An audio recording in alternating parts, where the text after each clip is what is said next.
சமமாக உள்ளவன் என்று படைக்கிறது என்னன்னா, அப்படிப்பட்டவனை வென்றான் ராமன் என்றால் தான் ராமனுக்கு பெருமை.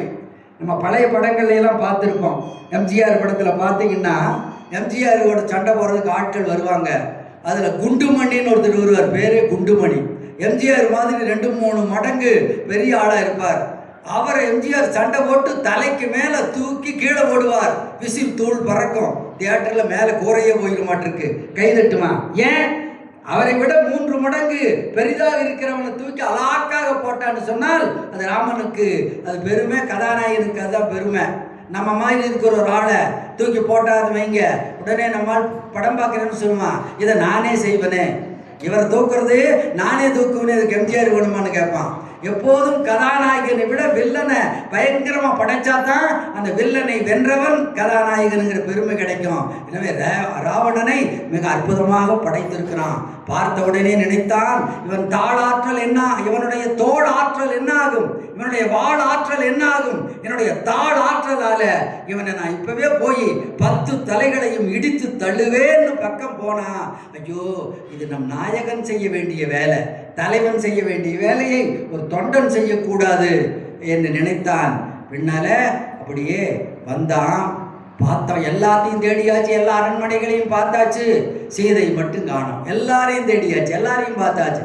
கொன்றானோ கற்பழியா குலமகளை, கொன்று விட்டானா, கொன்று தின்றானோ, அவன் தான் நரமாமிசம் திங்கிறவனாச்சே, கொன்று தின்று விட்டானா சீதையை, எங்கு தேடியும் சீதையை காணவில்லையே. கண்டு வரும் என்றிருக்கும் காகுத்தன், நான் கண்டுபிடித்து வருவேன் என்று காகுத்தன் ராமன் நம்பிக்கையோடு காத்திருக்கிறான். கொண்டு வரும் என்றிருக்கும் கவிக்குலக்கோன், நான் சீதையை பார்த்து விட்டால் தூக்கி கொண்டு வந்து விடுவேன் என்று கவிக்குலக்கோன் ஆகிய சுக்கிரீவன் நினைக்கிறான். கவி சக்கரவர்த்தி அவன் கண்டு வருவான் என்று இருக்கிறானாம காகுத்த, இவன் சுக்கிரீவன் கொண்டு வருவான்னு இருக்கிறானா. ஏன்னா ஒரு குரங்கு ஒரு பொருளை பார்த்தா அவக்குன்னு தூக்கிட்டு போயிடும், நம்ம பையன் பிடிங்கிட்டு போயிருந்தா இல்லையா, அதனால குரங்கு புத்தி எப்படி மாறாது. இவன் சீதையை பார்த்துட்டா விட்டுட்டு வரமாட்டான், தூக்கிட்டு வந்துடுவான்னு நினைச்சானா. ஒவ்வொரு வார்த்தையிலையும் கவி சக்கரவர்த்தி கண்டு வரும் என்று இருக்கும் காகுத்தன், கொண்டு வரும் என்று இருக்கும் கவிக்குலக்கோன், யான் இழைத்த கோள் இதுவால். ஆனா எம் விதி இப்படி இருக்குதே, சீதையை கண்டுபிடிக்காம நம்ம திரும்ப போறதில்லை, இங்கேயே இலங்கையும் அழித்து தூக்கி எறிந்து இதை அழிச்சு போட்டு நாமும் செத்து போகலான்னு முடிவுக்கு வந்து சாகர முடிவில் அப்படியே வந்தான். திடீரென்று ஒரு குளிர்ந்த மரச்சோலை கண்ணுக்கு தென்பட்டது. குளிர்ந்த மரங்கள் நிறைந்த ஒரு சோலை பார்த்தான். இலங்கையிலே இதுக்கு ஏதோ எக்ஸ்ட்ரா ஒரு என்னென்னமோ செய்திருக்கிறாங்களே, யாராவது நம்ம பகுதியில் தலைவர்கள் எல்லாம் வந்தா 2 மைலுக்கு டியூப்லைட் போட்டு வச்சிருக்கிறோமே, இது ஏதோ இங்கே ஏதோ ஒரு விசேஷம் இருக்க மாட்டிருக்குது. ஏராளமான வண்ண விளக்குகள் அப்படி ஒளி உமிழ்ந்து கொண்டு இருக்குது, என்னென்னமோ தோரணங்கள் கட்டி தொங்கவிடப்பட்டு இருக்குது. பாதையெல்லாம் என்ன ராவணன் வர்ற வழி, பாதையெல்லாம் கற்பக தேனால அப்படி வழி ரோடுலேருந்தே பார்த்தோமே. வெறும் நீர் அரைக்கிறது பழக்கம் இல்லை சாமிக்கு, வெறும் தண்ணி. இவனுக்கு கற்பகத்தேன், அதுவே அந்த வருணனே மேக குழாயை வைத்துக்கொண்டு கற்பகத்தேன் இந்த வழியில அப்படி அடிக்கப்பட்டிருக்குது. என்னமோ இருக்க மாட்டேங்குதுன்னு உள்ளே வந்தான். பார்த்தால் பயங்கரமான புலிகள் அப்படி இருக்குது, பயங்கரமா புலிகள், ஆயிரக்கணக்கான புலிகள். நடுவே ஒரு புள்ளிமான் நடுங்கி கொண்டு வந்திருக்கு. 1000 புலிகளுக்கு நடுவே ஒரு புள்ளிமான். கற்பனை பண்ணி பாருங்க.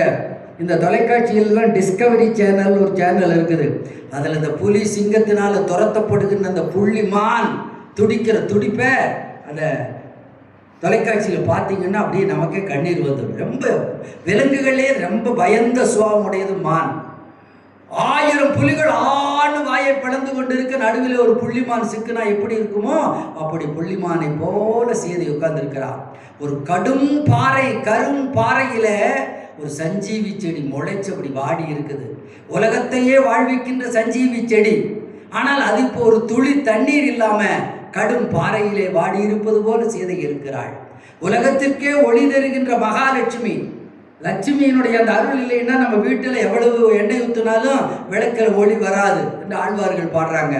அந்த ஒளிதான் லட்சுமி. இங்கே அந்த வெயிலில் வைத்த ஒரு விளக்கு, நல்ல விளக்காக இருந்தாலும் நீங்கள் வெயிலில் வச்சிங்கன்னா அதனுடைய ஒளி வருமா? ஒளி இழந்த ஒரு விளக்கு போல அப்படி இருக்கிறார். பல்வேறு உமைகளை சொல்லுகிறார். துயிலென கண்கள் இமைத்தலும் முகிழ்த்தலும் துறந்தாள். கண் அப்படி இமைய மூடுறதும் கூட இல்லையாமா, தூக்கமே கிடையாது. 10 மாதம் தூக்கம் இல்லாமல் இருக்கிறாங்கிறார். சாப்பிடாமல் இருக்கலாம், தூங்காமல் இருக்க முடியுமா? நேற்று ராத்திரி நல்லா தூங்கணும், மத்தியானம் கூட தூங்கணும். இப்போவே எத்தனை பேருக்கு கண்ணப்படி கொஞ்சம் அசந்து வருது. நினச்சி பாருங்க, 10 மாதம் தூங்காமல் இருக்க எப்படி தூங்க முடியும்? நான் ஜெய்சிங்கு, சுப்பிரமணிய சிவா, கவிசு, மாரிமுத்தெல்லாம் கொல்லங்கோட்டில் ஒரு நிகழ்ச்சிக்கு போனோம். கொல்லங்கோட்டுக்கு போய் அங்கே பரதனுங்கிற அவர் தான் நிகழ்ச்சி ஏற்பாட்டாளர். அவர் ஒரு பெரிய விருந்தினர் மாளிகைக்கு அழைத்து போனார் கொல்லங்கோட்டில்.